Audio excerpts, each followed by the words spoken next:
hapon ay napakabuti po ng puso. Maliban sa kanyang pagiging gwapo, he is one of the most brilliant and he's one of the most versatile young actors today. Naitay Kapuso, please welcome Kokoy De Santos.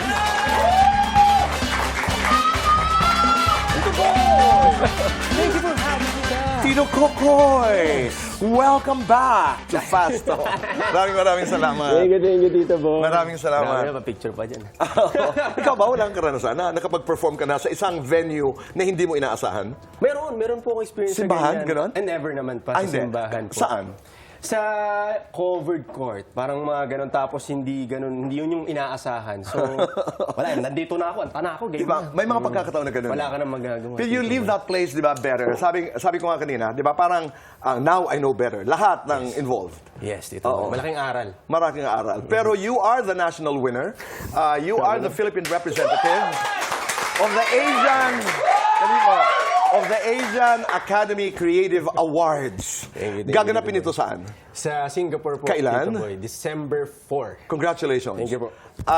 December 4 at sana'y masungkit natin yung tropeo. Sana po. Alam mo ba, Kokoy, na napakahusay mong artista? Tito Boy. Hindi yung totoo. When did you know na napakahusay mong artista? Marunong lang po talaga. Marunong Yun lang. lang. Tinatatak ko sa utak ko. Pag Talaga? nakaka-receive ako ng ganyang klaseng compliment, medyo kinikilig Pwedeng ako. comedy, pwedeng drama, at may intensity na kakaiba eh. Yes, Tito Boy. No, but we're talking about your film. Ito yung Your Mother's Son. Yes po, Tito Boy. Oo. Maikli lamang, what is it about? Tungkol ito, Tito Boy, sa mag-ina, kuno.